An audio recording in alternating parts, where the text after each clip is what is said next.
कक्षा में आप सभी का स्वागत है। आज हम खान पान की बदलती तस्वीर पाठ का आगे का अध्ययन प्रारंभ करेंगे।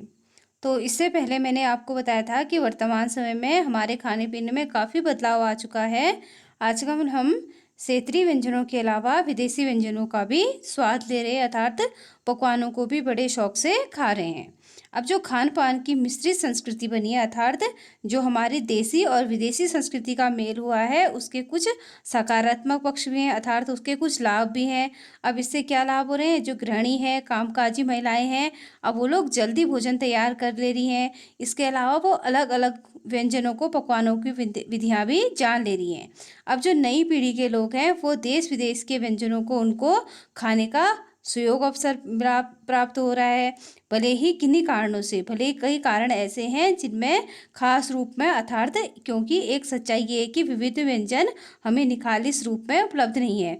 अब एक बात क्या है, यहाँ पे हमें व्यंजन प्राप्त तो हो रहे हैं, लेकिन हमें वो उस रूप में प्राप्त नहीं हो पा रहे हैं, क्योंकि कुछ व्यंजनों को पकाने की एक विशेष विधि होती है। हम जिस विधि से उनको पकाते हैं वह उससे उसका उतना स्वाद हम नहीं ले पा रहे हैं, लेकिन फिर भी हम लोग अलग अलग पकवानों का आनंद ले रहे हैं, उनको शौक से खा रहे हैं। अब आज़ादी के बाद उद्योग धंधे और नौकरियों का क्या हुआ, एक तबादला हुआ है। अब जो नया विस्तार भी हुआ है, अब जिसके कारण क्या हुआ है, अब खाने पीने में भी काफ़ी बदलाव हुए हैं। आजकल आप लोग क्या देखते हैं कि खाने पीने में जो हमारे बदलाव हैं, उसका एक कारण क्या है, जब से हमारा देश आज़ाद हुआ, काफ़ी नौकरी पेशा लोग गांव की अपेक्षा शहरों में गए, जिससे क्या हुआ, अलग अलग प्रदेशों के लोग वहाँ पे मिले और उन लोगों ने क्या करा, अपनी संस्कृति के साथ खाने पीने का भी बदलाव किया।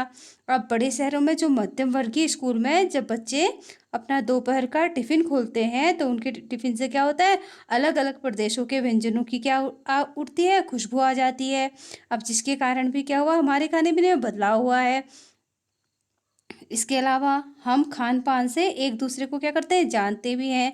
अब खाने पीने की संस्कृति के आदान प्रदान से क्या एक लाभ क्या हो रहा है हमें, कि हम एक दूसरे की खाने पीने के पकवानों को जान रहे हैं, साथ ही उनकी संस्कृति को भी सीख रहे हैं। अब इस दृष्टि से देखें तो खाने पीने की एक नई संस्कृति से राष्ट्रीय एकता के बीज भी बो दिए हैं, क्योंकि सभी लोग खाने पीने के साथ बातचीत करते हैं। इसके साथ क्या होता है, उनमें राष्ट्रीय एकता के भाव भी उत्पन्न हो जाते हैं।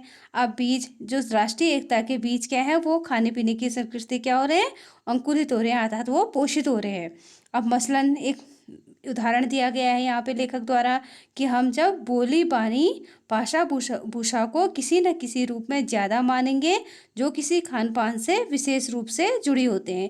अब जैसे आप किसी पकवान के बारे में सुनते हैं या उसको ले खाते हैं, तो क्या देखते हैं कि वो जो पकवान होता है वह उस क्षेत्र के नाम पर ही आधारित होता है। जैसे हमने इडली डोसा कहा, तो इडली डोसा से हमें कहाँ के बारे में पता चल रहा है, दक्षिण भारत के बारे में पता चल रहा है। इसके अलावा पूड़ी कचौड़ी ये सब चीज़ें कहा तो हमें उत्तर भारत के बारे में पता चल रहा है। तो यहाँ की जो बोली और भाषा के शब्द हैं, उनका भी क्या हो रहा है, साथ साथ आदान प्रदान हो रहा है। अब इसी के साथ ध्यान देने की ये बात क्या है, कि जो स्थानीय व्यंजन है उनका क्या हो रहा है, पुनरुत्थान भी जरूरी है, जिन्हें हम ऐथी कहकर पुकारने का चलन पड़ा है। अब इसके अलावा जो हमारे स्थानीय व्यंजन है, जो स्थान विशेष पर ही विशेष रूप से बनाए जाते हैं, उनको वर्तमान समय में क्या कहा जाता है, एथनिक कहा जाता है। अब उनको क्या हो रहा है, उनका भी विकास हो रहा है। अब ऐसे व्यंजन जो हमारे स्थानीय व्यंजन है, वो 5 सितारा होटलों में बड़े शौक से खाए जाते हैं, लेकिन आजकल लोग उन व्यंजनों को कम पका रहे हैं, क्योंकि वो देसी और विदेशी पकवान जो है उनको ज़्यादा पका रहे हैं। अब जो 5 सितारा होटल हैं, उनमें जो स्थानीय व्यंजन है वो कभी कभी हमें देखने को मिल जाते हैं, कभी कभी मिलते हैं देखने को। तो ये क्या है, थोड़ा दुर्भाग्य है हमारा कि हम स्थानीय व्यंजनों को क्या हो रहे हैं, भूल रहे हैं। अब जो अच्छी तरह से पहले पूरी कचौड़ी जलेबी बनाई जाती थी, अब वो बाज़ारों से लगभग क्या हो चुकी हैं, गायब हो चुकी हैं। क्योंकि पहले आप लोग अगर मार्केट में भी कभी जाते होगे तो देखते होगे कि सड़कों के किनारे पे पूरी कचौड़ी बिका करती थी, लेकिन आजकल उसका स्थान चाउमीन, मोमो, इन सब चीज़ों ने ले लिया है। अब जो मौसमी फलों से भरे हुए समोसे होते थे, अब वो भी बहुत ही कम दिखाई देते हैं।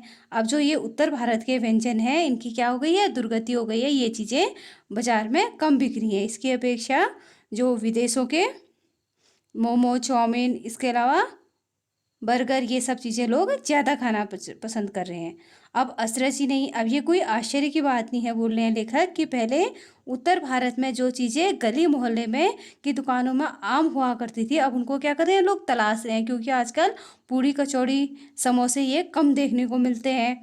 अब ये क्या है, एक कड़वा सच है, एक हमारे लिए कड़वा सच है कि हम स्थानीय व्यंजनों को क्या कर रहे हैं, भूल रहे हैं आधुनिकता के चलते।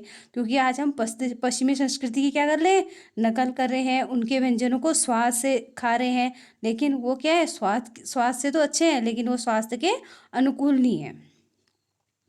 अब इसके आगे लेखक हमें बता रहे हैं कि जो यह भी हो रहा है कि खान पान की जो मिश्रित संस्कृति है, उससे हम कई बार चीज़ों का असली स्वाद नहीं ले पा रहे हैं। क्योंकि अब जो मिश्रित संस्कृति है उससे क्या होता है, कभी आप पार्टी वगैरह में जाते हैं तो देखते हैं कि वहाँ पे ढेर सारी चीज़ें रखी रहती हैं, तो हम लोग क्या करते हैं, सभी चीज़ों को थोड़ा थोड़ा खाने का प्रयास करते हैं, तो उनका स्वाद क्या हो जाता है, मिश्रित हो जाता है, तो हम किसी एक चीज़ का स्वाद अच्छे से नहीं ले पाते हैं।